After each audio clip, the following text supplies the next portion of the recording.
بہت اچھا سوال کیا ہے کہ صبر کرنا کیسا ہے؟ تو بھائی صبر کرنا بہت اچھا ہے، اپنے مالک کی مرضی اللہ کی مرضی پر راضی رہنا بہت اچھا ہے، اور صبر کرنے والے ہی جنت میں جائیں گے۔ جو بے صبرے ہیں، اتاولے ہیں، وہ دنیا کو پسند کرتے ہیں، دنیا کی چیزوں کو پسند کرتے ہیں اور دھوکے میں جیتے ہیں، بنا مالک کے اپنے آپ کو آزاد سمجھتے ہیں، اسی دنیا کو ہمیشہ کا گھر سمجھ کر دنیا ہی کی دوڑ لگاتے ہیں، مالک سے بے خبر رہتے ہیں، موت کے بعد کی زندگی سے اندھے رہتے ہیں۔ تو جو اللہ سے دنیا مانگتے ہیں اللہ ان کو دنیا دے دیتا ہے، وہ مالک ہے نا بھائی، پیدا ہی اس نے کیا ہے، جیون اس نے دیا ہے، کھلا رہا ہے پلا رہا ہے وہی ہے، اس کے سوا کوئی کھلا نہیں سکتا، اس کے سوا کوئی پلا نہیں سکتا، اس کے سوا کوئی پیدا نہیں کر سکتا، وہ جانتا ہے نا اس چیز کو، تو وہ مالک ہے۔ جو انسان مالک سے مانگے گا مالک وہی دے دے گا۔ اور قرآن میں کہا بھی گیا ہے کہ جو دنیا کے طلبگار ہیں ہم ان کو جو ہے جتنی چاہتے ہیں دنیا دے دیتے ہیں، لیکن آخرت میں جہنم کی آگ کے سوا ان کے لیے کچھ نہیں ہے۔ اور جو لوگ اس دنیا کی ہر چیز کو ناپسند کر کے دنیا کے بنانے والے اپنے بنانے والے مالک کو پسند کرتے ہیں، وہی تو صبر کرتے ہیں اور دنیا کی زندگی کے مزے نہیں چاہتے بلکہ موت کے بعد کی زندگی جنت کے مزے چاہتے ہیں، تو وہی تو صبر کرتے ہیں، اپنے من کو بری اچھاؤں سے روکتے ہیں، مالک کی مرضی پہ چلتے ہیں، صبر کرتے ہیں، مالک کو راضی کرتے ہیں۔ تو یاد رکھیں، جنت سورگ صبر کرنے والوں کے لیے ہی ہے۔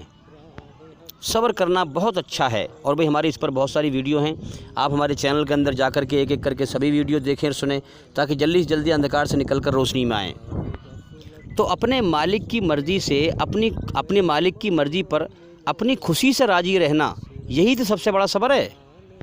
بھئی مالک حکم دے رہا ہے دنیا میں دل نہ لگاؤ، دنیا کی زندگی دھوکہ ہے، اصل زندگی موت کے بعد ہے، تو اب دنیا سے جو ہے دل ہٹانا، دنیا پہ صبر کرنا، مالک سے دل لگانا، سورگ سے دل لگانا، دنیا کو چھوڑ دینا، دنیا کے بدلے میں سورگ ملے گی، ہاں ہمارا من جو ہے برائی پہ چلنا چاہتا ہے، لیکن اپنے من کی اچھاؤں کو مار دینا ہے، ہاں برائی کی اچھاؤں کو مار دینا اور اپنے مالک کی مرضی پہ چلنا۔ اب آپ سوچیں کوئی انسان اپنی مرضی سے مرنا بھی چاہ رہا ہو تو اپنی مرضی سے نہ مرے، مالک کی مرضی سے مرے۔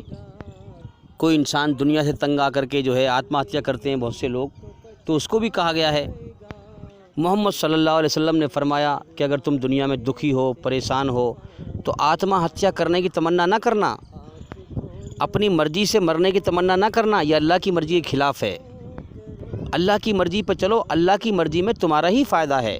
فرمایا کہ تم مرنے کی تمنا نہ کرنا، بلکہ اللہ سے یہ دعا کرنا کہ یا اللہ میری زندگی تیرے لیے جب تک دنیا میں بہتر ہے تو مجھے زندہ رکھ، اور جب میری موت تیرے لیے بہتر ہو تو تو مجھے اس دنیا سے موت دے کر اٹھا لے۔ اب اس میں ہمارا کیسے فائدہ ہے؟ محمد صلی اللہ علیہ وسلم کیا فرما رہے ہیں؟ کیا فائدہ ہے ہمارا؟ کہ اگر ہم برے ہیں اور زندہ ہیں تو کیا پتہ اللہ تعالیٰ ہمیں توبہ کی توفیق دے دے، معافی مانگنے کی توفیق دے دے، اور اگر تم اچھے ہو تو پھر بھی موت کی تمنا نہ کرو، اس لیے کہ تمہاری اچھائیوں میں روز جو ہے برکت ہی ہو رہی ہے، روز تم نیکی کر رہے ہو، بھلائی کر رہے ہو، تو تمہارے برکت ہی ہو رہی ہے، جو ہے اعمال بڑھ رہے ہیں، اچھے کرم بڑھ رہے ہیں۔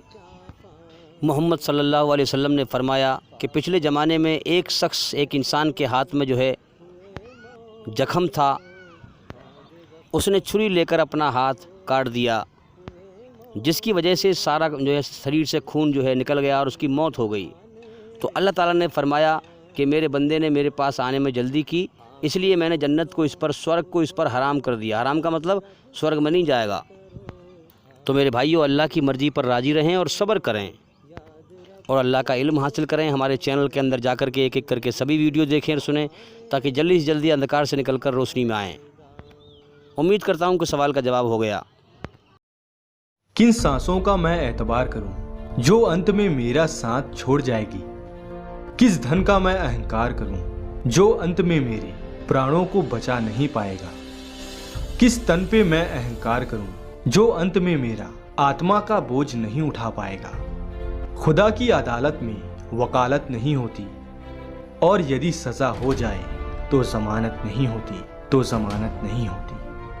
اللہ کے آگے صاف دل سے توبہ کرو، امید ہے کہ وہ تمہارے گناہ تم سے دور کر دے گا اور تم کو جنتوں میں جن کے نیچے نہریں بہ رہی ہیں داخل کرے گا۔ اس دن اللہ پیغمبر صلی اللہ علیہ وآلہ وسلم کو اور ان لوگوں کو جو ان کے ساتھ ایمان لائے ہیں रुसवा नहीं करेगा, बल्कि उनका नूर ईमान उनके आगे और दाहिनी तरफ रोशनी करता हुआ चल रहा होगा, और वो अल्लाह से इल्तिजा करेंगे कि ऐ परवरदिगार, हमारा नूर हमारे लिए पूरा कर और हमें मुआफ फरमा। बेशक अल्लाह हर चीज पर कादिर है। लोगों का हिसाब अमाल का वक्त नजदीक आ पहुंचा है और वो गफलत में पड़े उससे मुंह फेर रहे हैं। उनके पास कोई नई नसीहत उनके परवरदिगार की तरफ से नहीं आती, मगर वो उसे खेलते हुए सुनते हैं। उनके दिल गफलत में पड़े हुए हैं। जो लोग अपने परवरदिगार से डरते हैं, उनके बदन के रोंगटे उसे सुनकर खड़े हो जाते हैं, फिर उनकी खालें नर्म हो जाती हैं और दिल भी नर्म होकर अल्लाह की याद की तरफ मुतवज्जे हो जाते हैं। यही अल्लाह की हिदायत है। वो इससे जिसको चाहता है हिदायत देता है, और जिसको अल्लाह गुमराह रहने दे उसको कोई हिदायत देने वाला नहीं। जो लोग अपने परवरदिगार से डरते हैं, उनके बदन के रोंगटे उसे सुनकर खड़े हो जाते हैं, फिर उनकी खालें नर्म हो जाती हैं और दिल भी नर्म होकर अल्लाह की याद की तरफ मुतवज्जे हो जाते हैं। यही अल्लाह की हिदायत है। वो इससे जिसको चाहता है हिदायत देता है, और जिसको अल्लाह गुमराह रहने। जब तुम्हारे परवरदिगार ने फरिश्तों से कहा कि मैं मिट्टी से इंसान बनाने वाला हूं, जब मैं उसको दुरुस्त कर लूं और उसमें अपनी रूह फूंक दूं, तो उसके आगे सजदे में गिर पड़ना। सो तमाम फरिश्तों ने सजदा किया मगर इब्लीस के वो अकड़ बैठा और काफिरों में हो गया। अल्लाह ने फरमाया कि ऐ इब्लीस, जिस शख्स को मैंने अपने हाथों से बनाया उसके आगे सजदा करने से तुझे किस चीज ने मना किया? क्या तू गुरूर में आ गया या ऊंचे दर्जे वालों में था? बोला कि मैं इससे बेहतर हूं कि तूने मुझको आग से पैदा किया और इसे मिट्टी से बनाया। फरमाया, बस यहां से निकल जा, तू मरदूद है और तुझ पर क़यामत के दिन तक मेरी लानत पड़ती रहेगी। कहने लगा कि मेरे परवरदिगार, अच्छा तो मुझे उस रोज तक के लोग उठाए जाएं मोहलत दे। फरमाया कि तुझको मोहलत दी जाती है उस रोज तक जिसका वक्त मुकर्रर है। कहने लगा कि मुझे तेरी इज्जत की कसम, मैं इन सब को बहकाता रहूंगा। और जिसका नामा अमाल उसकी पीठ के पीछे से दिया जाएगा तो वो मौत को पुकारेगा और दोज़ख में दाखिल होगा, और हर तरफ से उसे मौत आ रही होगी मगर वो मरने में नहीं आएगा, और उसके बाद सख्त अजाब होगा, जिन दर्द देने वाला अजाब होगा। वो चाहेंगे कि आग से निकल जाएं मगर उससे नहीं निकल सकेंगे, और उनके लिए हमेशा का अजाब है। और जो काफिर हैं उनके लिए आग के कपड़े कता किए जाएंगे और उनके सरों पर जलता हुआ पानी डाला जाएगा। उससे उनके पेट के अंदर की चीजें और खालें गल जाएंगी, और उनके मारने के लिए लोहे के हथौड़े होंगे।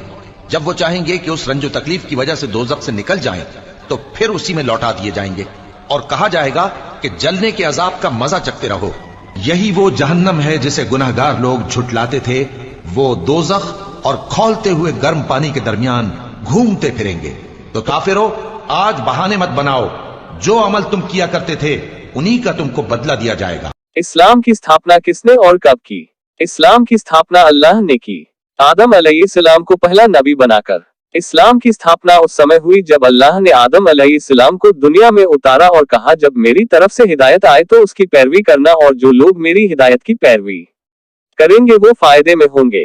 कुरान की सूरह बकरा की आयत 35 से 39 तक अल्लाह ने फरमाया, और हमने कहा कि ऐ आदम, तुम और तुम्हारी बीवी बहिश्त में रहो और जहां से चाहो बेरोक टोक खाओ पियो, लेकिन इस दरख्त के पास न जाना, नहीं तो जालिमों में हो जाओगे।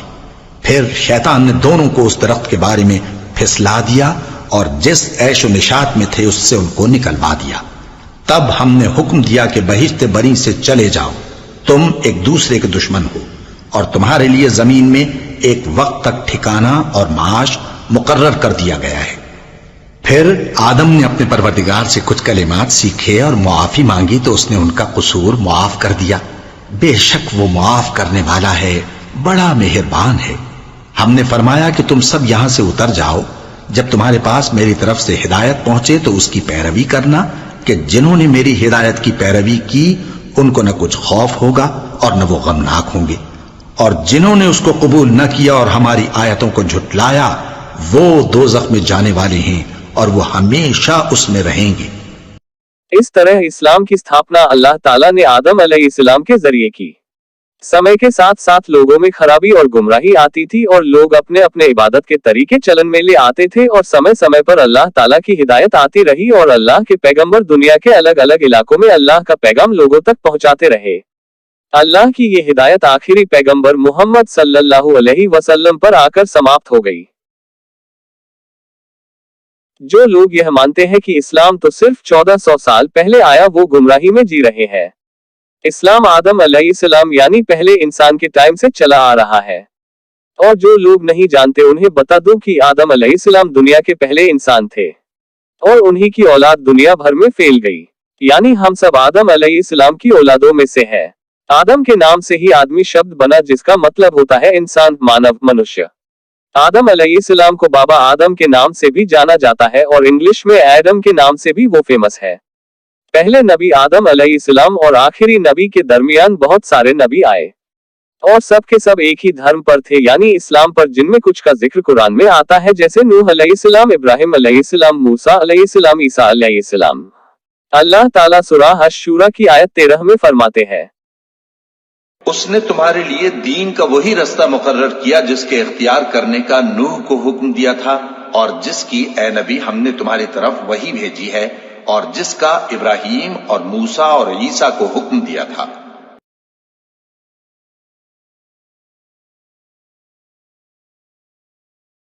अब आपको यह पता चल गया होगा कि इस्लाम 1400 साल पहले नहीं आया और न ही मोहम्मद सल्लल्लाहु अलैहि वसल्लम इस्लाम के संस्थापक है।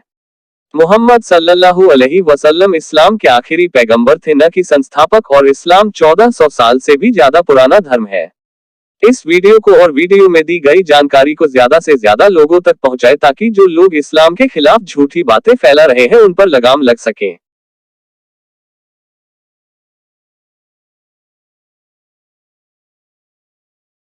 ऐ पैगंबर, मेरी तरफ से लोगों को कह दो कि ऐ मेरे बंदो, जिन्होंने अपनी जानों पर ज्यादती की है, अल्लाह की रहमत से नाउम्मीद न होना। अल्लाह तो सब गुनाहों को बख्श देता है, बेशक वही तो है बड़ा बख्शने वाला, बड़ा मेहरबान। और इससे पहले कि तुम पर अजाब आ वाक़े हो, अपने परवरदिगार की तरफ रुजू करो और उसके फर्माबरदार हो जाओ, वरना बाद में तुमको मदद नहीं मिलेगी। और इससे पहले कि तुम पर नागहां अजाब आ जाए और तुमको खबर भी ना हो, इस निहायत अच्छी किताब की जो तुम्हारे परवरदिगार की तरफ से तुम्हारी जानिब नाजिल हुई है, पैरवी करो। ऐसा न हो कि उस वक्त कोई शख्स कहने लगे कि हाय उस कोताही पर अफसोस है जो मैंने अल्लाह का हक मानने में की और मैं तो हंसी ही करता रहा। या ये कहने लगे कि अगर अल्लाह मुझको हिदायत देता तो मैं भी परहेजगारों में होता। या जब अजाब देख ले तो कहने लगे कि अगर मुझे फिर एक दफा दुनिया में जाना हो तो मैं नेकूकारों में हो जाऊं। इरशाद होगा, क्यों नहीं, मेरी आयतें तेरे पास पहुंच गई थी मगर तूने उनको झुटलाया और शेखी में आ गया और तू काफिर बन गया। और ऐ मुखातब, जिन लोगों ने अल्लाह पर झूठ बोला, तुम क़यामत के दिन देखोगे कि उनके चेहरे स्याह हो रहे होंगे। क्या तकब्बुर करने वालों का ठिकाना दोज़ख में नहीं है? और हमने लोगों के समझाने के लिए इस कुरान में हर तरह की मिसालें बयान की हैं ताकि वो नसीहत हासिल करें। ये कुरान अरबी है जिसमें कोई ऐब और इख्तिलाफ नहीं, ताकि वो डर